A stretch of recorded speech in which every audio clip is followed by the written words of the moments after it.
1 سال سے زیادہ عرصہ گزرنے کے باوجود اس وقت تک اسلامی نظریاتی کونسل کی ایک سفارش بھی ڈیبیٹ کے لیے پیش نہیں ہو سکی۔ اس کا معنی یہ ہے کہ کیا وہ سب کچھ دفع الوقتی تھا؟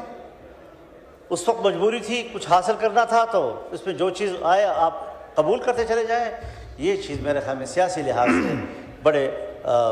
بونے پن کا مظاہرہ ہے، اس طریقے سے سوچنا کہ جی بس ٹھیک ہے ڈنگ ٹپاؤ اور بات مانو اور آگے پھر اس کے بعد۔ سر 1973 میں جناب ذوالفقار علی بھٹو صاحب کی پیپلز پارٹی 2/3 اکثریت میں تھی اور 2/3 اکثریت سے وہ پورا آئین پاس کر سکتا تھا، لیکن انہوں نے مذاکرات کیے، طویل مذاکرات ہوئے اور ان کے نتیجے میں پہلے عبوری آئین آیا، پھر اس کے بعد مستقل آئین آیا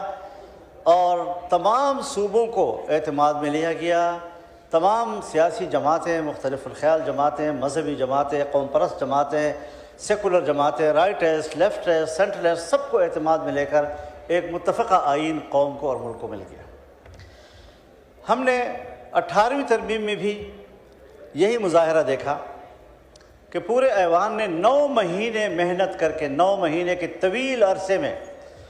ہم نے ایک ترمیم تیار کی اور ایوان میں آ کر متفقہ پاس کر لیا۔ یعنی میں اس نتیجے پر پہنچا، یہ میری زندگی کا ایک تجربہ تھا کہ ہم بڑوں کی بات کرتے تھے کہ وہ بڑے تھے اور ان کا تجربہ تھا اور ان کی بالغ نظری تھی اور وہ کس طریقے سے آپس میں بیٹھ کر اختلافات کو سامنے رکھتے ہوئے مسائل کو حل کرتے تھے، لیکن جب 18ویں ترمیم 9 مہینے کے محنت کے بعد ہم نے تیار کی تو یہ اندازہ لگ گیا کہ الحمدللہ آج بھی دنیا کوئی گئی گزری نہیں ہے اور آج بھی ہمارے پارلیمنٹ اور ان کی پارٹیاں، ان کی قیادت کے اندر یہ صلاحیت موجود ہے کہ وہ باوجود اپنے اپنے منشور کے اختلاف رائے کے وہ ایک اتفاق رائے پہ پہنچ سکتے ہیں۔ لیکن جب 26ویں ترمیم آئی، ٹھیک ہے ہمارے پی ٹی آئی کے دوست براہ راست اس میں شریک نہ ہوئے، لیکن وہ رابطے میں رہے اور جو بھی ڈیولپمنٹس ہوتی تھی جے یو آئی اور گورنمنٹ کے درمیان ہم اس سے ان کو آگاہ کرتے تھے، ان کی رائے لیتے تھے، ان کی تحفظات نوٹ کرتے تھے، ان کا اختلاف رائے نوٹ کرتے تھے، پھر آپ کے سامنے ہم رکھتے تھے اور 1 مہینہ 1 ہفتے کے اندر اندر ہم نے اس پر ایک اتفاق رائے حاصل کر لیا اور ایک قانون ہو گیا، آئینی ترمیم ہو گئی۔ لیکن 27ویں ترمیم کے اوپر یہ جو جمہوریت کا ایک حق ہے، یہ جو پارلیمان کی ایک شائستگی ہے، وہ اس کے تقاضے پورے نہیں ہو سکے اور یہی وجہ ہے کہ آج قوم مطمئن نہیں ہے اس کے بارے میں، اس حوالے سے اطمینان موجود نہیں ہے، نہیں کسی کو اعتماد میں لینے کی کوشش کی گئی۔ تو سب سے پہلی بات تو یہ ہے کہ شعوری طور پر ایسا کیوں کیا گیا اور کیوں قوم کو یہ موقع فراہم کیا گیا کہ وہ آئین کے اوپر انگلی رکھے کہ آئین کا یہ حصہ جو ہے یہ جانبدارانہ ہے، یک طرفہ ہے۔ پھر اس کے اندر ظاہر ہے کہ کچھ ایسے مراعات اور سہولتیں بعض شخصیات کو دی گئیں کہ ہمیں ان شخصیات کے حوالے سے، ان مناصب کے حوالے سے، اس کے احترام میں ہمارا کوئی اختلاف نہیں ہے، لیکن ملک کے اندر ایک طبقاتی فرق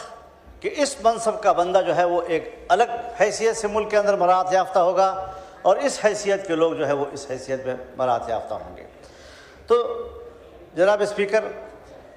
یہ پہلو اس کو مد نظر رکھنا چاہیے کہ قوم میں اس کو پذیرائی نہیں مل رہی ہے اور لوگ طنز و مزاح بھی کرتے ہیں، اختلاف رائے بھی کرتے ہیں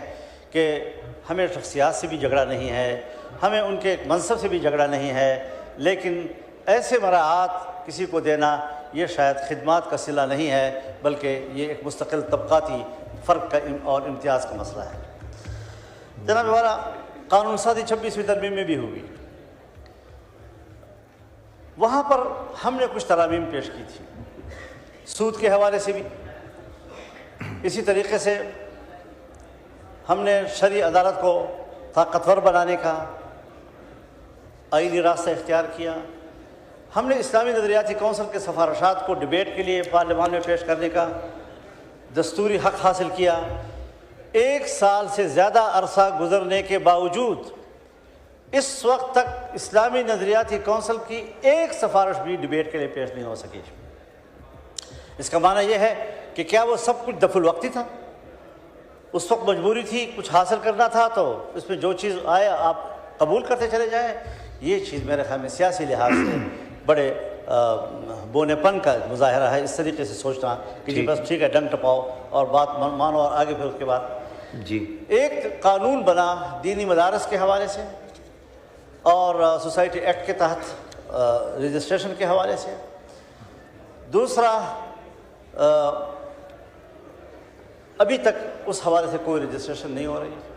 بلکہ یہ سب گواہ ہیں، پورا ایوان گواہ ہے کہ جب قانون پاس ہوا تو قانون میں یہ ڈرافٹنگ ہم نے نہیں کی تھی، یہ ڈرافٹنگ گورنمنٹ نے کی تھی۔ اعظم تارڑ صاحب کی طرف سے یہ قانون آیا تھا اور اس میں صرف ان مدارس کا ذکر تھا کہ جو 1860 کی سوسائٹی ایکٹ کے تحت رجسٹر ہونا چاہتے ہیں، جی ٹھیک ہے۔ لیکن کچھ اور تنظیمیں تھیں کہ جو وزارت تعلیم کے تحت ایک جو ڈائریکٹریٹ ہے اس میں اس کو ضمناً ایک اختیار دیا گیا۔ جی ٹھیک آج ہے۔ ہمارے ڈپٹی کمشنرز، ہمارے انتظامیہ خاص طور پر پنجاب میں ٹھیک ہے۔ علماء کرام کے ہاتھ مروڑ کر انہیں کہتے ہیں کہ آپ نے وزارت تعلیم کے تحت جانا ہے، حالانکہ وہ چیخ چیخ کر کہتا ہے کہ نہیں۔ اور پھر اگر وہاں جاتا ہے تو پھر مدرسہ بھی ٹھیک ہے، پھر رجسٹریشن بھی ہو جاتی ہے، پھر اکاؤنٹ بھی کھل جاتے ہیں، اور اگر دوسری سائٹ پر وہ رجسٹریشن کرانا چاہتا ہے تو اس کے لیے رکاوٹیں پیدا کی جاتی ہیں۔